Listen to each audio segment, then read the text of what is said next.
So, moving on. In recent news, there was a black female doctor who was on Delta Airlines, and she was the subject of a pretty racist situation. Unfortunately, it's not uncommon. So the background is she was flying on a flight to Detroit, and there was a man that was in medical distress on the flight. Now, the flight attendants said over the overhead announcements that they needed a physician. So she stands up and proceeds to tell them that she's a physician. And the flight attendant doesn't really believe her, tells her to prove it with her credentials and things like that. And just long story short, there is another man, a Caucasian man, who claims that he is a doctor. And so they say, oh, well, he showed his credentials. And so, however, the black doctor claims that he never even showed anything, but they tell her to sit down, and if they need her, they'll let her know. And shortly after that, maybe 10 minutes later, the flight attendant comes back and starts asking her medical advice. So this white man could have been a dentist, he could have been a PA, whatever, I don't know. But in any case, I'm just going to read her comments, her Facebook comments, and this went viral. Really, really irritating story, especially for us, because it's the stuff that we're going to have to deal with in a few years. So here goes. So I was on Delta flight DL 945, and someone 2 rows in front of me was screaming for help. Her husband was unresponsive. I naturally jumped into doctor mode as no one else was getting up. Unbuckle my seatbelt and throw my tray table up, and as I'm about to stand up, flight attendant says, "Everyone stay calm, it's just a night terror, he's all right." So I continue to watch the scene closely. A couple minutes later, he's unresponsive again, and the flight attendant yells, "Call overhead for a physician on board." I raise my hand to grab her attention. She says to me, "Oh no, sweetie, put your hand down. We're looking for actual physicians or nurses or some type of medical professional. We don't have time to talk to you." I tried to inform her that I was a physician, but I was continually cut off by condescending remarks. Then overhead, they paged, "Any physician on board, please press your button." I stare at her as I go to press my button. She said, "Oh wow, you're an actual physician?" I reply, "Yes." She said, "Let me see your credentials. What type of doctor are you? Where do you work? Why were you in Detroit?" Please remember, this man is still in need of help, and she's blocking my row from even standing up while bombarding me with questions. I respond, "OBGYN, work in Houston and Detroit for a wedding, but believe it or not, they do have doctors in Detroit. Now excuse me so I can help the man in need." Another seasoned white male approaches the row and says he's a physician as well. She says to me, "Thanks for your help, but he can help us, and he has his credentials." Mind you, he hasn't shown anything to her. Just showed up and fit the description of a doctor. I stay seated, mind blown, blood boiling. Man is responding, that his questions and is seemingly better now, thank God. Then this heifer has the nerve to ask for my input on what to do about 10 minutes later. I tell her we need vitals and blood sugar. She comes back to report to me a BP of 80/50, that's blood pressure, super low to my non-medical peeps, and they can't find a glucometer. We continued down that pathway of medical workup, but the point is she needed my help, and I continued to help despite the choice words I had saved up for her. The patient and his wife weren't the problem. They needed help, and we were mid-flight. She came and apologized to me several times and offering me Sky Miles. I kindly refused.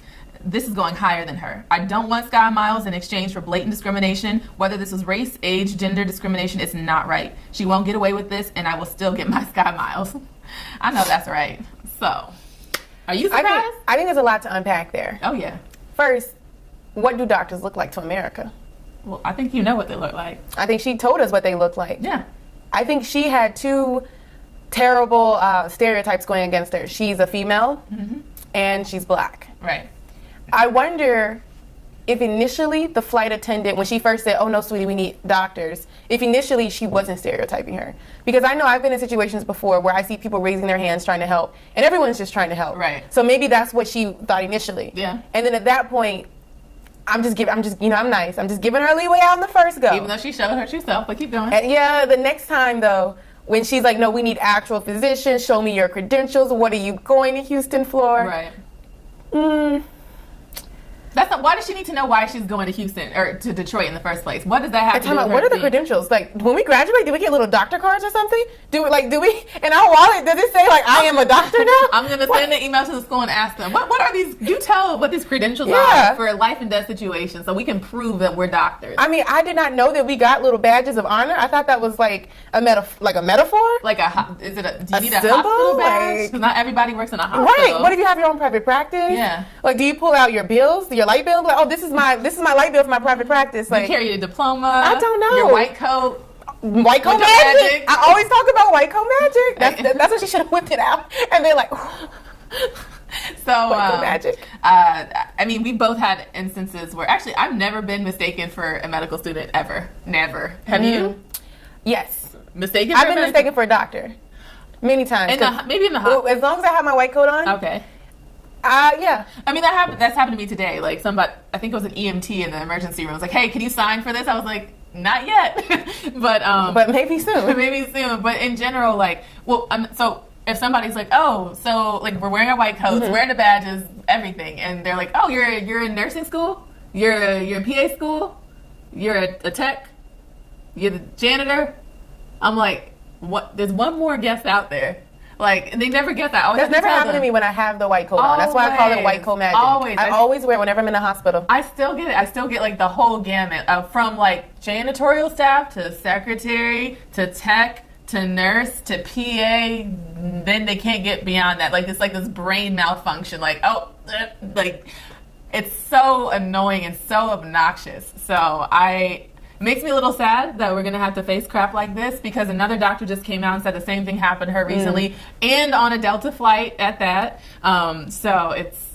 I do want to applaud her, though, because I think it's easy to let the attitude of others affect how you act in that situation. And as you can tell in her Facebook post, her mind was still on helping him. Right. Like the entire time. She said her blood was boiling, but she's still trying to help. She's a professional. That's what she is. Right. She's the kind of doctor you would want to have in a situation. Right. I mean, I'd want to have her as my OBGYN right now because I feel like... You want it for another reason, though, I feel. Yeah, of course, to have some babies implanted in me.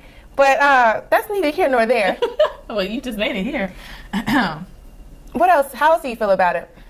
I mean, what irritates me the most are the comment sections. Oh, I had a question. What do you think the white male physician's response or reaction to this whole thing was?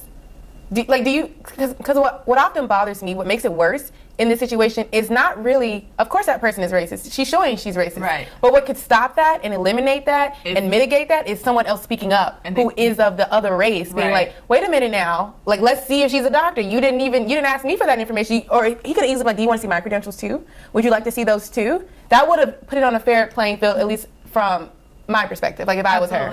I don't think he said anything. Well, clearly he didn't say anything. Yeah. And that's the problem. They never say anything. You just stand there and you watch discrimination in action. You're part of the problem. You're a part of the problem. To me, you're actually worse than the lady that makes the comments. It's like complicit all around. And what would be interesting is I often hear these stories from a white perspective and I just couldn't believe it happened. Oh, God. And my next response when they say that is, well, what did you do when this was happening?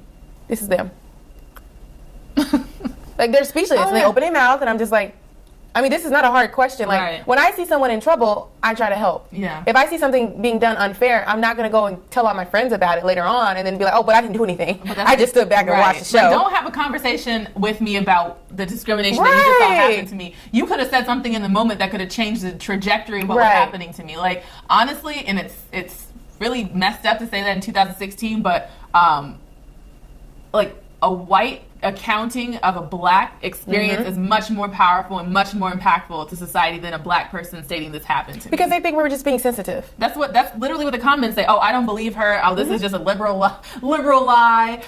Is that why she's getting national attention? And I think she got an apology from the airline.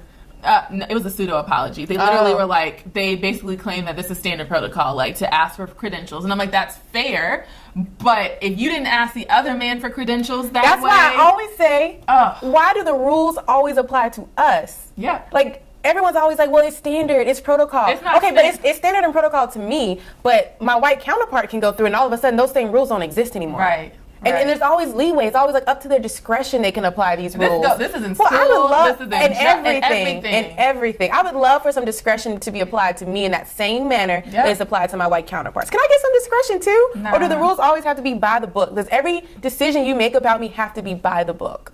Yeah. I mean, this is how things are. So, what do you do? Can't wait to be a doctor. Yes. Well, I like her actions. I do. I like how she's still trying to help. I'm trying to reach out to her and maybe get a mentorship thing going on because I don't know. She's so much better than I am at this point in my life. Like, I think I would have snapped off and forgot about the patient and he could have been bleeding out. Like, and another thing, I can see myself going there. I could actually see her doing that too. So we're gonna pray for her. Yeah. I wouldn't do that. You know me. I'm a bleeding heart. A bleeding heart. It's not that I'm not a bleeding heart. It's just I am so sick of being disrespected like, and having to deal with so much BS just because of what I look like. And I'm kind of like, my meter for like, that's in everything for her though. Like for me, I'm just kind of, I always give people, I can see myself being like, well, maybe she didn't feel like this and maybe she didn't feel like that. And later on when I left the situation, I would still be trying to justify her attitude. You know me. I always try to give people a way out. And then they burn the hell out of you and you're like, oh, that was hot. I can honestly relate to her because I've been called homeless by some of my schoolmates. You know, one of my schoolmates asked me to go get the chair for her because she thought I worked at the school. We were all at the same conference. We all had the same name badges on and everything. And we're all going into the room, all the students. And she looks at a chair and she says, can you grab that chair over there? It's like 10 feet away. And I said, I'm sorry, what? She was like, well, my table doesn't have a chair for me. And I said, okay, the chair's over there. And no, she wanted me, I said, I don't work here. I go to school with you. And she was like, oh my God, okay. Oh, so you can't get the chair for me then?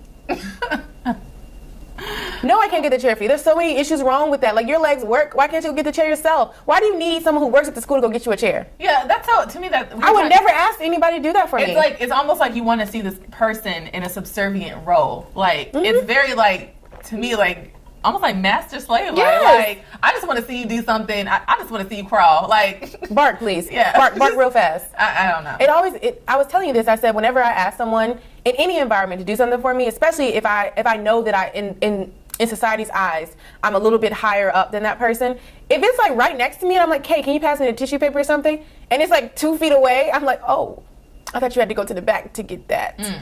I'm so sorry. I'm actually embarrassed when that happens. Like, I would never ask someone who works somewhere, can you get that chair for me? I would be embarrassed. I would feel like I'm being an elitist. Like, I think I'm better than you. I can't even move my young able body to pick up a chair and move it 12 feet into the room. Right. So I feel her pain. I mean, that's definitely less, but I feel her pain.